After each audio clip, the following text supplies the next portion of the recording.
Hi guys, so I wanted to share with you all how I do my SC loops, my SC loop decreases, and my color changes.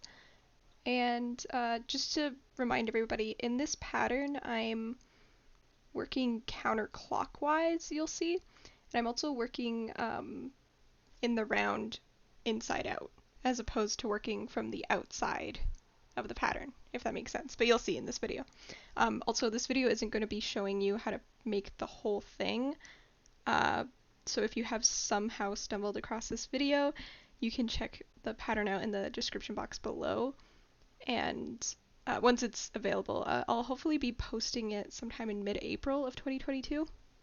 But yeah, here I'll just play this. So this is the last stitch of round 3 in the legs, and I swapped to my second color in this stitch.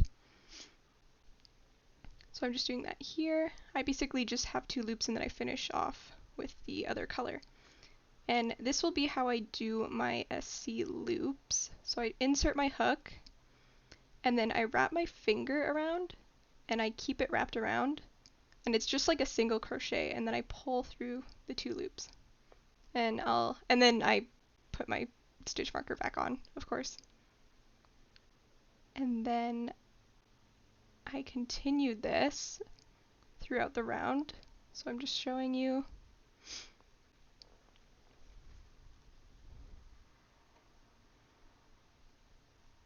And you want, oh, there's my cat. She was very curious.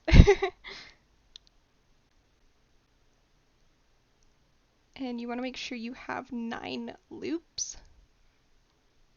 And again, you see how I'm working from the inside out. Typically, when you're doing amigurumi, you would like flip it back at around this stage, but we're not going to do that. We'll be working like this for the whole pattern, which might be a little tricky, but it gets a lot easier as you're going. So I'm just continuing my SC loops. I have seen other videos where they do the loops slightly differently, so that's why I wanted to make this video, just to share with you how I did it, because I can see how that can get quite confusing if you're following a different tutorial on how to do the SC loops.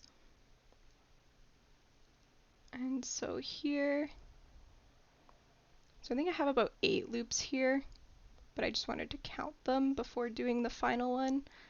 So I'm just gonna skip ahead. Yeah, and I pull through the last loop. So now I have 9 SC loops, and my cat was trying to take my stitch markers. And you can see I've already made one of the legs in the back there. So I like to keep a stitch marker on them when I'm done. So I'm just gonna pause this so you can see I have a, well, you can't really see, but there's a stitch marker on this one over here. And when you're finished each leg, I would advise to keep that stitch marker there for when you're connecting them, because it'll make it a lot easier to tell where that stitch is, that first stitch. So here I'm just counting them, so you should have 9. Ignore the random cat hairs.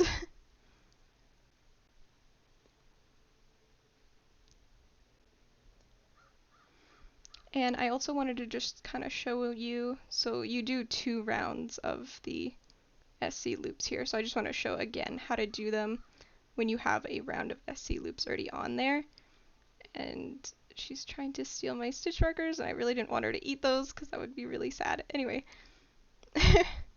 so I'm continuing on doing the SC loops in the round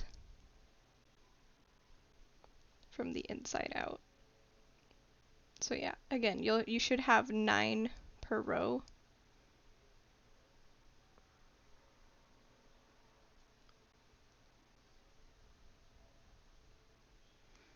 And I'll just skip ahead to the end here. So here I'm just doing that final stitch.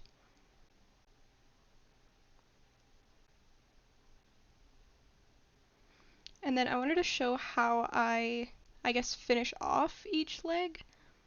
So you would do this for 3 out of the 4. So I just chained one there. I'll just kind of show it again. I just chain one, and then I cut that yarn off. So I just cut that yarn off, and then obviously we have all these ends here because it's inside out. So I just pull those ends through, and I don't stuff the legs because it is a plushier yarn.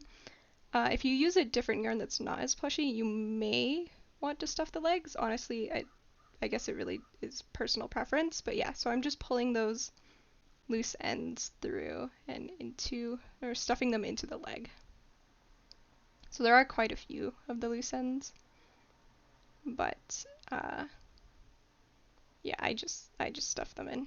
And then that one loose end that we cut off when we chained one and then cut it off, I just leave it because we can stuff that in when we're finished putting them all together, if that makes sense. Yeah. And then this next video, I wanted to share with you just how I do my decreases because I can see how that could be a little confusing. Decreases with the SC loops. So I do like an invisible decrease, even though I'm working from the inside out. I guess it would kind of not really be invisible, but the loops hide a lot of the imperfections. So this is a very forgiving pattern because of the loops. So here I do like an invisible decrease where you put your hook through both of the front two loops, and then I yarn over and I pull through those two loops, and I keep my finger there just like how we were doing the SC loops, and then I yarn over again and then pull through those last two loops. So there we go.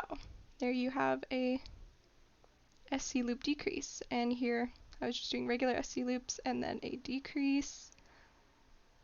So I was showing that again.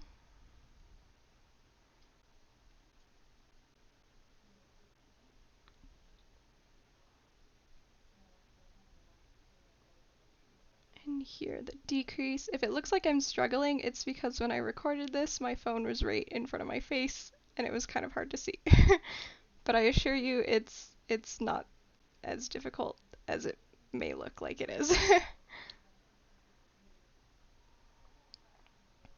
So yeah. And we have lots of beautiful loops. They're super plushy and soft. I really like how they feel, and I feel like they look really good too. And for the final video, I wanted to share with you how I do my color changes, because when you're doing color changes and you're working from the inside out, if you have a lot of loose ends, it can be a little bit trickier to hide them or to consistently swap between the colors without cutting the ends off. So I wanted to show you just how I do that. So this is the face part where I wanted to make it white, where the eyes would be. This is totally optional, but this is just what I do with it. So I'm doing the color change stitch right before I want the, I color change the stitch before that I want that color to be. So I want the next stitch to be white, so I'm changing the color on that last loop to white before continuing. And then I want to make sure I'm grabbing my other piece of yarn and stitching it with it. So I'm carrying it over to the next stitch so it hides that, because otherwise you end up having this yarn in front, and when you want to swap back to your other color, it's really awkward to bring it in front of your work, and it kind of defeats the purpose of the color change. And because we're working from the inside out, it's not like you can hide the yarn as nicely as you can when you're working from the outside in, when you normally make amigurumi, if that makes sense. So here again, I'm just inserting my hook. I was just doing single crochets here. And yeah, so I just want to make sure I'm hiding that in the single crochets. And then I'm swapping, and I'm doing the same thing. So I'm hiding that other color with the SC loops that I'm doing here. It might get a little confusing because the yarn that I'm using is a color changing yarn. So that's why they both look like they're white, but one of them is not white.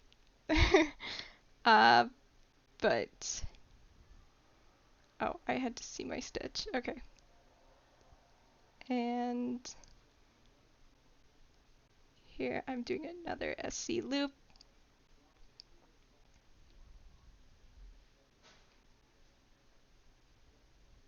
And then I was swapping my color again.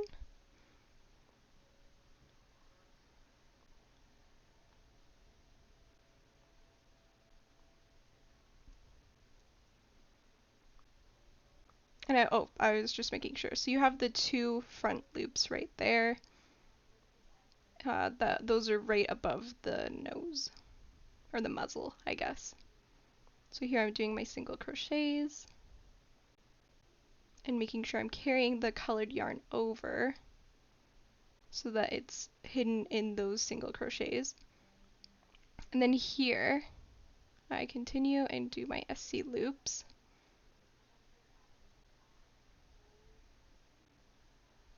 So I'm just carrying the yarn over and hiding it in those loops. And I do that for 2 rounds, so I'll just go to the end of this where I'm doing the last stitch. And here you can see, so we have our 2 loops here. It's a little difficult to see because the yarn is colored.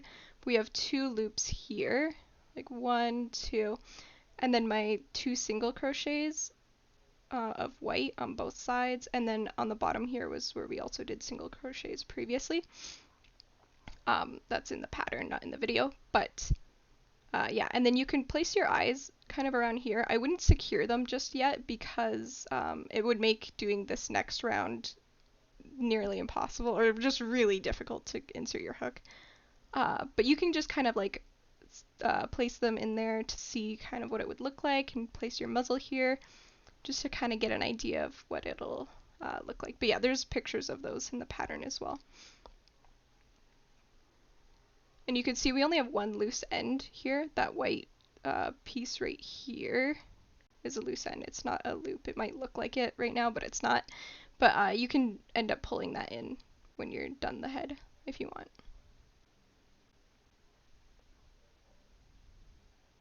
But yeah, so I hope that helps to kind of clarify just how I do my SC loops, my SC loop decreases, and my color changes on the face.